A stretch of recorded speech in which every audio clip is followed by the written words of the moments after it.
প্রিয় দর্শক, সংবাদপত্রে বাংলাদেশ অনুষ্ঠান থেকে আমি রেজানুর রহমান আপনাদেরকে স্বাগত জানাচ্ছি। বিভিন্ন জাতীয় দৈনিকে প্রকাশিত খবরের বিশ্লেষণ নিয়ে আমাদের আজকের এই অনুষ্ঠানে অতিথি হিসেবে উপস্থিত আছেন সিনিয়র সাংবাদিক শফিকুল করিম সাবু। কেমন আছেন? আছি ভালো, আপনি ভালো? আছি মোটামুটি। পত্রপত্রিকায় প্রকাশিত কয়েকটা গুরুত্বপূর্ণ শিরোনাম আপনাকে পড়ে শোনাই, তারপর আমরা আলোচনায় যেতে চাই। দৈনিক প্রথম আলো, দিনাজপুরে প্রধানমন্ত্রী একসঙ্গে 54 জেলায় খাল খনন শুরু, যুদ্ধে মিত্রদের পাশে পাচ্ছে না যুক্তরাষ্ট্র। দৈনিক যুগান্তর, তারেক রহমান নেতৃত্বাধীন বিএনপি সরকারের 1 মাস প্রতিশ্রুতি বাস্তবায়নের উজ্জ্বল সূচনা। দৈনিক সমকাল, 8 মহাসড়কে ভোগান্তির মূলে 129 বাজার বাস স্ট্যান্ড, নিজ হাতে মাটি কেটে খাল খননের সূচনা করলেন প্রধানমন্ত্রী। দৈনিক ইত্তেফাক, ঢাবিসহ 7 বিশ্ববিদ্যালয়ের নতুন উপাচার্য, এমন দেশ গড়তে চায় যেখানে মানুষ নিজের অধিকার নিয়ে প্রতিষ্ঠিত করতে পারবে, দিনাজপুরে খাল খননে উদ্বোধনকালে প্রধানমন্ত্রী। বাংলাদেশ প্রতিদিন, বাবার পথ ধরে খাল খননে, ট্রাম্প এখন বেকায়দায়। মানব জমিনের শিরোনাম, কোদাল হাতে তারেক রহমান, নানা শঙ্কায় দুবাই প্রবাসীরা। আমাদের সময় মিত্রহীন হয়ে পড়ছেন যুদ্ধবাজ ট্রাম্প, গুজব ছড়িয়ে দফায় দফায় উত্তরা স্কোয়ারে হামলা। আজকের পত্রিকা, মিত্ররা পাশে নেই, যুদ্ধে একা ট্রাম্প, কৃষক ভালো থাকলে ভালো থাকবে দেশের মানুষ, খাল খনন উদ্বোধনে প্রধানমন্ত্রী। আমার দেশের শিরোনাম, ক্ষমতায় লেজুর ভিত্তিতে বিলীয়মান বাম রাজনীতি, এবার মিত্র দেশগুলোকে ট্রাম্পের হুমকি। জয় জয় দিনের শিরোনাম, বিএনপির রাজনীতি মানুষের ভাগ্যের পরিবর্তন করা, যুদ্ধ চালিয়ে যাবে ইরান। দৈনিক করতোয়া, সরকার নির্বাচনী অঙ্গীকার বাস্তবায়নে কাজ করছে। কালবেলা শিরোনাম, বিধান থাকলেও ধর্ষণের বিচারে দীর্ঘ অপেক্ষা, বাবার পথ ধরে খাল খননে তারেক। আজ বঙ্গবন্ধু শেখ মুজিবের জন্মদিন। দৈনিক সংগ্রাম, যুদ্ধ শেষের পথ খুঁজছে তারা, মানুষের ভাগ্যের পরিবর্তন ঘটানোই বিএনপির রাজনীতির মূল লক্ষ্য। আলোকিত বাংলাদেশ, জনগণের ভাগ্যের পরিবর্তন করাই লক্ষ্য, প্রধানমন্ত্রী। যুদ্ধের ময়দানে একা হয়ে পড়লেন ট্রাম্প। সময়ের আলো শিরোনাম, ভাগ্য পরিবর্তনেই লক্ষ্য সরকারের, দেশব্যাপী খাল খনন কর্মসূচির উদ্বোধনকালে প্রধানমন্ত্রী। ইনকিলাবের শিরোনাম, ঢাকা এখন রিকশার শহর, জ্বালানি তেলে হিমশিম, আজ থেকে ঈদ উল ফিতরের ছুটি শুরু। আপনি শিরোনাম শুনলেন, খাল খনন কর্মসূচি সেই ঐতিহাসিক কর্মসূচি, এবং আজকে গতকাল মাননীয় প্রধানমন্ত্রী একসঙ্গে 54 জেলায় খাল খনন কর্মসূচির শুভ উদ্বোধন করলেন দিনাজপুর থেকে। কিন্তু যে বিষয়টি আপনার সাথে আমি আলোচনা করতে চাই, একেবারে দেখবেন বাবার সাথে ছেলের যে একটা হুবহু মিল, একেবারে ছবিটা যদি বাংলাদেশ প্রতিদিনের আজকে যে ছবিটা ছাপা হয়েছে, আপনাকে যদি আমি একটু দেখাই ছবিটা, যে ভঙ্গি বাবার সেই সঙ্গে একেবারেই ভঙ্গি পুত্রের, এবং একটা আশাবাদ এবং প্রত্যাশার জায়গা তৈরি হয়েছে এই খাল খনন কর্মসূচিকে ঘিরে। আপনার কি মনে হয় তাই তো নাকি?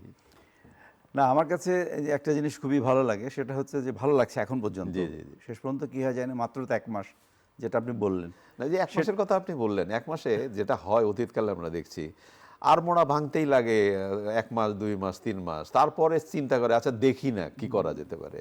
কিন্তু মাননীয় প্রধানমন্ত্রী কিন্তু একদম ওই যে বললেন না, যে ওই যে ভোটের কালিটা না শুকানোর আগেই কিন্তু উনি কাজ শুরু করে দিয়েছেন। এটা একটা অত্যন্ত একটা ভালো দিক। এখন ধরুন, উনি আমাদের দেশের লোকজনরা কিন্তু ওই রকমভাবে প্রত্যাশা করে না। উনি যেভাবে এগিয়ে যাচ্ছেন, ওই প্রত্যাশা কিন্তু আমাদের নেই। ওনার যে প্রত্যাশাটা আছে, মানে 1 মাসে উনি যেভাবে দৌড়ান আমি সেইভাবে পারবো কিনা। আমরা এখন হাঁটছি, উনি কিন্তু দৌড়াচ্ছেন, এবং এটা অত্যন্ত শুভ দিক। আমি কল্পনাই করতে পারিনি যে উনি 3-4টা কাজ অলরেডি শুরু করে দিয়েছেন, খালকাটা সহ কাঠ সহ যেগুলো করেছেন। নিশ্চয়ই অত্যন্ত ভালো, কারণ ইমাম মুয়াজ্জিনদের যে ইমাম মুয়াজ্জিনদের টাকা, বেতন এটা বিভিন্ন দেওয়া, ধর্মীয় সেটা। প্রতিষ্ঠানের জি। লোকজন, পুরোহিত সহ সকলের দেয়াটা, এগুলো হচ্ছে positive indications to run a government, যেটা উনি করেছেন। এবং আমার বিশ্বাস উনি তার দীর্ঘ অভিজ্ঞতা থেকে, সরকারের বাইরে থেকে দীর্ঘ অভিজ্ঞতাটা উনি কাজে লাগাতে চেষ্টা করেছেন। উনি বুঝে গেছেন যে আমাকে দিয়ে লোকে আমার ভালোবাসা না, আমার কাজের ভালোবাসায় কাজ দিয়ে আমাকে প্রমাণ করতে হবে আমি কি করতে চাচ্ছি, এবং উনি সেটাই করছেন। জি এবং এই যে খাল কাটার কথা যেটা বললেন 54টা, আমি কালকে বেশ টেলিভিশনে প্রায় 8-10টা ডিস্ট্রিক্টের খাল কাটার ছবিগুলো দেখলেন? দেখেছি এবং আমার কাছে ভালো লেগেছে যে আসলেই মজে গেছে খালগুলো, এবং একসময় তো খালগুলো প্রাণকেন্দ্র আপনি ছিল। শুধু ঢাকা শহরের কথাই চিন্তা করেন না সাহু ভাই, আপনার স্মৃতি তো আরো অনেক অনেক উজ্জ্বল। অনেক, হ্যাঁ। এই ঢাকা শহরে আমি যখন এসেছি তখনই আমি নৌকা দিয়ে পার হয়েছিলাম খাল। তো সেই খালগুলো তো এখন অস্তিত্ব নাই, কোনো নেই, কোথাও খুলে পাবেন লোকে না। বিশ্বাসও আপনি করবে না। শুধু যদি এই কি বলবো, সোনারগাঁ মোড়ের পাশেই যে জলাধার ছিল, আপনি এখন দাঁড়ালে এখন যদি ছেলেকে কাউকে বলেন যে এইখানে একটা নদী ছিল, সেটা কেউ বিশ্বাস করবে কেউ না। বিশ্বাস করবে না। এটা নিয়ে তো একটা গানও বোধহয় হয়েছে, এইখানে একটা নদী ছিল, জানলো না তো কেউ। জানলো না তো কেউ। এখন খালগুলোর ব্যাপারে আমরা তো আমি এসেছি অনেক আগে ঢাকা শহরে, মানে তখনকার খালগুলো দেখলে বিশ্বাস করেন, আমরা তো ছোট ছোট ছিলাম, জি। খাল দেখলে ভয় লাগতো, মানে এত গভীর, খরস্রোতা পানি। খরস্রোতা পানি যেত। এবং সেই খালের আজলা দিয়ে পানি না, হ্যাঁ, এই এবং রমজান মাসে তারা ইফতারও ওই করতো। সময় তো বৃষ্টি হতো, সবকিছু হতো, আমি কোথাও পানি জমতে দেখিনি ঢাকা শহরে সেই সময়। এখন ধরেন ধোলাই খালের কথা যদি কেউ বলেন, এটা ইতিহাস হয়ে আছে। ওই যে এইখানে দোলাইকাল ছিল। এই যে শায়েস্তা খানের একটা গেট আছে না, হ্যাঁ 8 টাকা মনে চাল বিক্রি হতো 1 মণ, জি, জি। তাই না? ওই অবস্থায় মনে হচ্ছে যে না, 8 টাকা 1 মণ, তাই তো, এরকমই বোধ হয় নাকি? 1 টাকা 8 মণ চাল। হ্যাঁ। এখন এটা হচ্ছে ওই অবস্থায় চলে গেছে খালগুলো নিয়ে। ওইটা একটা শুভ দিক, সরকার চেষ্টা করছে, আমার বিশ্বাস লোকজনও এতে আগ্রহ হবে, এবং 1 মাস 1.5 মাস, হয়তো 1-1.5 মাস লাগতে পারে এই খালগুলো খনন করতে, দেখা যাক কি হয়। না, শুভ শুভ শুভ সূচনা। শুভ সূচনা, হ্যাঁ। সূচনা অবশ্যই। একটা প্রসঙ্গ আপনার সঙ্গে আলোচনা করতে চাই, বঙ্গবন্ধু।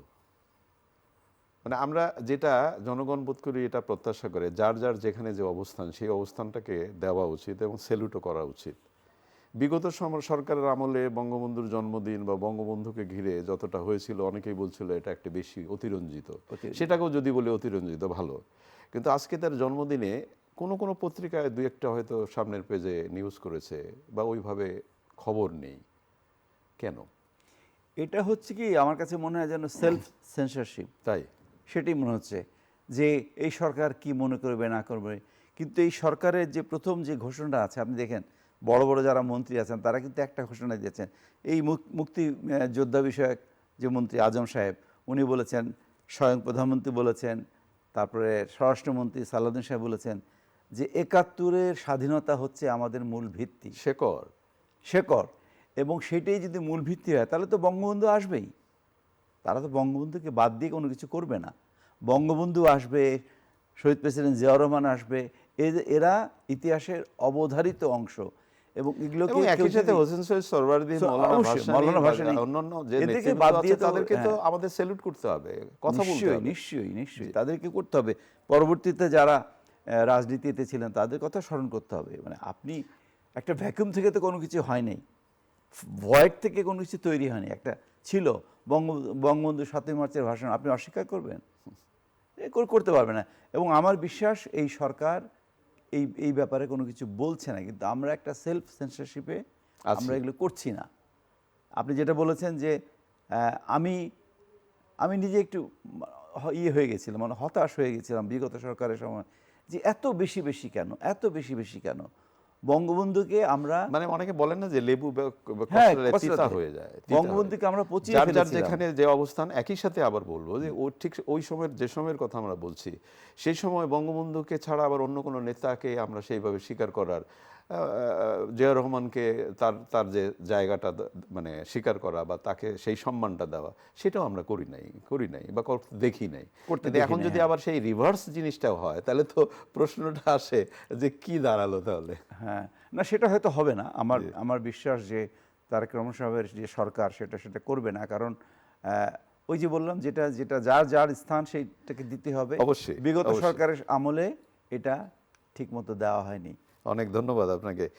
স্কুলের লটারি, মানে বিশেষ করে ভর্তি পরীক্ষায় বাচ্চাদের লটারির মাধ্যমে ভর্তি পরীক্ষায় নেওয়া হতো, তখনও প্রশ্ন অনেক উঠলো যে আমি শুরুতেই আমার ছেলে মেয়েকে ভাগ্যের উপরে ছেড়ে দিলাম, আমার ছেলেটা ভর্তি হলো না।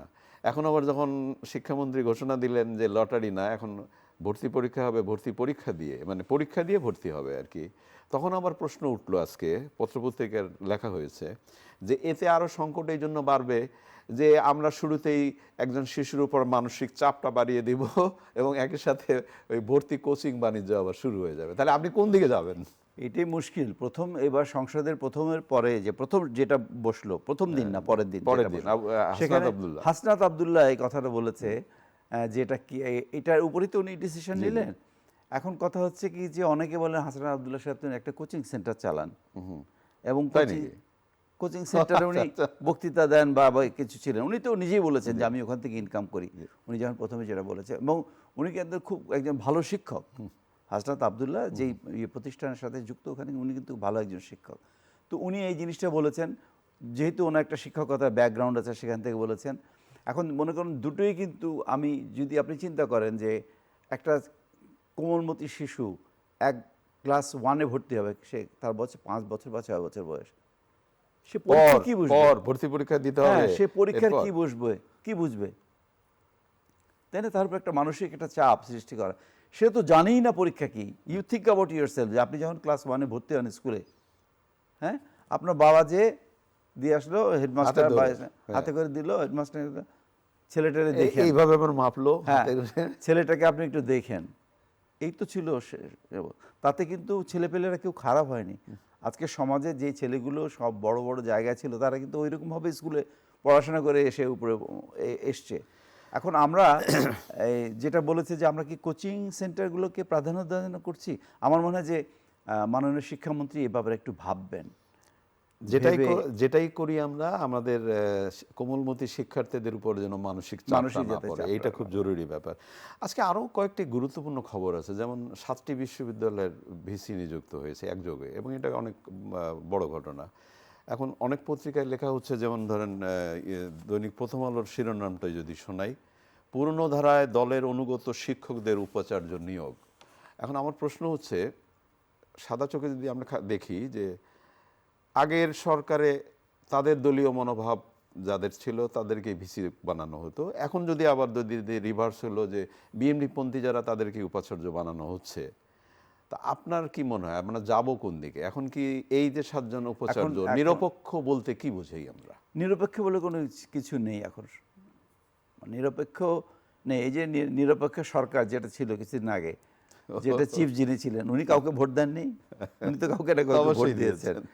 এখন ঢাকা ইউনিভার্সিটিতে মনে করেন যে এই মিলন সাহেব যেটা গতকালকে ঘোষণা দিয়েছেন, নিরপেক্ষ দিলেই তো বলা হবে স্বৈরাচারের দোষর, তাকে আপনি ভিসি বানালেন কেন? গেল সব কিছু গেল। এখন এই আমাদের সমাজে কিন্তু না, আপনাকে একটু ছোট্ট করে সূত্র ধরিয়ে দিই। যেমন ধরেন এখন সামাজিক যোগাযোগ মাধ্যমে এত বেশি সোচ্চার আমরা, কাজ সম্পর্কে কি বলি বলা যায় না। আগে যেমন ভাইস চ্যান্সেলর ভিসি নিয়োগের পরে তাকে নিয়ে কোনো মন্তব্য করবার আগে অনেকেই অনেক কিছু ভাবতো।